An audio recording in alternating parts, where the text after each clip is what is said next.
Hi friends, எல்லாருக்கும் வணக்கம் and welcome back to சுபியும் நானும். இன்னைக்கு நம்மளோட சேனல்ல ஒரு ஹேர் சீரம் வீட்லயே எப்படி ப்ரிப்பேர் பண்றதுன்னு பாப்போம். வீடியோக்குள்ள போறதுக்கு முன்னாடி இன்னுமே நம்ம சேனலை சப்ஸ்கிரைப் பண்ணலனா சப்ஸ்கிரைப் பண்ணிக்கோங்க. வாங்க வீடியோக்குள்ள போலாம்.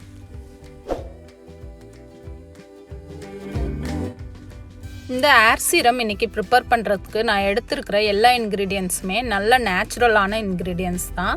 ஸோ இதை பயப்படாமல் நம்ம யூஸ் பண்ணலாம்.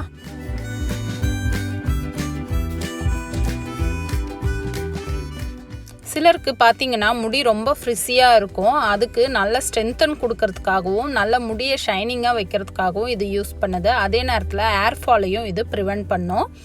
ஸோ இதுக்கு நான் இன்றைக்கி ஆர்கானிக் ஃப்ளாக்ஸ் சீட்ஸ் ஒரு 3 டேபிள் ஸ்பூன் எடுத்திருக்கேன். உங்கள் முடிக்கு தகுந்த மாதிரி அளவை நீங்கள் மாற்றி எடுத்துக்கோங்க. ஸோ இதை நான் மிக்ஸி ஜாரில் மாற்றிட்டு இதை நல்லா பவுடர் பண்ணி எடுத்துக்கலாம். ஸோ இந்த மாதிரி நல்லா பவுடர் பண்ணி நம்ம மிக்ஸி ஜாரில் இருந்து எடுத்துக்கலாம். பாருங்கள், இதை நான் நல்லா பவுடர் பண்ணிட்டேன். ஸோ இந்த அளவுக்கு நல்லா பவுடர் பண்ணி எடுத்துக்கோங்க. அடுத்த இன்க்ரீடியன்ட்ஸ் என்னன்னு பார்த்தீங்கன்னா நம்ம அலோவேரா ஜெல். அலோவேரா ஜெல் எப்போவுமே முடிக்கு ரொம்ப யூஸ்ஃபுல்லு, ரொம்ப ஸ்ட்ரென்த்தன் கொடுக்கும்.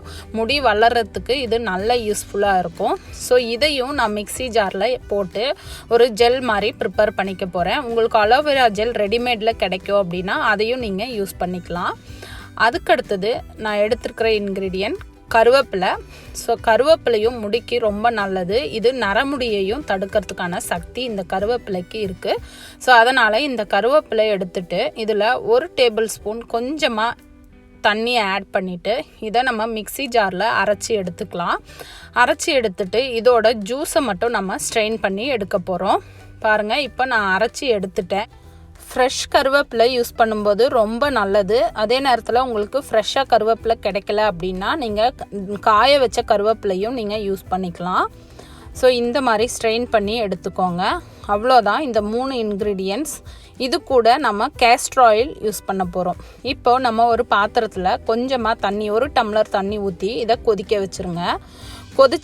தண்ணி கொதித்த உடனே நம்ம பவுடர் பண்ணி வச்சுருக்கிற ஃப்ளாக்ஸ் சீட்ஸோட பவுடரை நம்ம இதில் ஆட் பண்ணிக்கலாம்.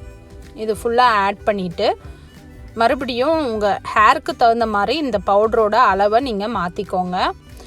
இதை நம்ம மிக்ஸ் பண்ணி விட்டுக்கிட்டே இருக்கணும். ஒரு 2 to 3 மினிட்ஸில் இது நல்ல ஜெல் மாதிரி ஃபார்ம் ஆகி வந்துடும். பாருங்கள், இப்போ நல்லா ஜெல் மாதிரி ஃபார்ம் ஆகி வந்திருக்கு. ஸோ ஒரு 3 மினிட்ஸ் கலக்கி விட்டுட்டு இருந்தால் போதும். இந்த மாதிரி ஜெல் மாதிரி ஃபார்ம் ஆகி வந்துடும்.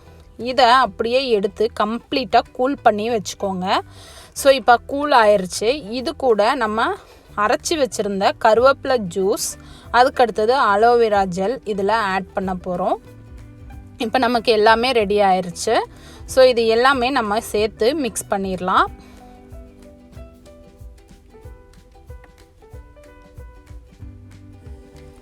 ஸோ ஃபஸ்ட்டு கருவேப்பிலை ஜூஸை ஆட் பண்ணிக்கோங்க.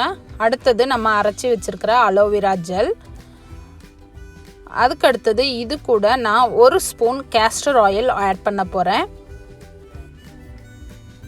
1 ஸ்பூன் அளவுக்கு கேஸ்டர் ஆயில் நம்ம ஆட் பண்ணிவிட்டு இதை எல்லாமே சேர்த்து நல்லா மிக்ஸ் பண்ணி விட்டுறலாம்.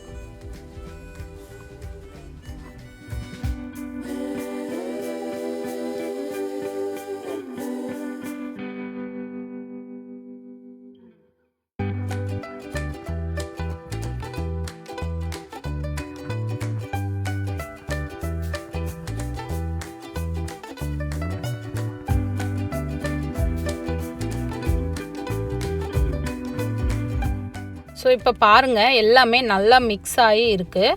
ஸோ அவ்வளோதான், நம்ம ஹேர் சீரம் சூப்பராக ரெடி ஆயிடுச்சு. இதை நீங்கள் ஒரு பாட்டிலில் மாற்றி ஃப்ரிட்ஜில் வச்சுக்கோங்க. ஃப்ரிட்ஜில் வச்சிங்க அப்படின்னா நீங்கள் 1 மாதம் கூட நீங்கள் யூஸ் பண்ணலாம். ஸோ நான் பாட்டிலில் மாற்றி வச்சுட்டேன். ஸோ நீங்கள் எப்பப்பெல்லாம் யூஸ் பண்ணணும்னு நினைக்கிறீங்களோ அப்போ ஒரு பவுலில் கொஞ்சமாக தேங்காய் எண்ணெய் எடுத்துக்கோங்க. தேங்காய் எண்ணெயை லைட்டாக சூடு பண்ணி எடுத்துக்கோங்க. அதுக்கடுத்தது இந்த ஜெல் 1 ஸ்பூன் ஆட் பண்ணிக்கோங்க. ஆட் பண்ணிவிட்டு இதை நல்லா மிக்ஸ் பண்ணிவிட்டு உங்கள் தலையில் நல்லா இந்த ஹேர் ரூட்டில் படுற மாதிரி நல்லா அப்ளை பண்ணிக்கோங்க. அப்ளை பண்ணிவிட்டு 1 hour கழித்து நீங்கள் ஹேர் வாஷ் பண்ணிக்கோங்க மைல்டு ஷாம்பு யூஸ் பண்ணி. ஸோ உங்கள் ஹேரில் நல்ல டிஃப்ரென்ஸ் தெரியும். இதை உங்கள் வீட்டில் ட்ரை பண்ணி பாருங்கள். இதை வாரத்தில் ஒரு 3 தடவை இந்த இதை ட்ரை பண்ணிங்கன்னா கண்டிப்பாக நமக்கு டிஃப்ரென்ஸ் தெரியும். ட்ரை பண்ணி பார்த்துட்டு எப்படி இருந்ததுன்னு கமெண்ட் பாக்ஸில் கமெண்ட் பண்ணுங்கள். தேங்க்யூ.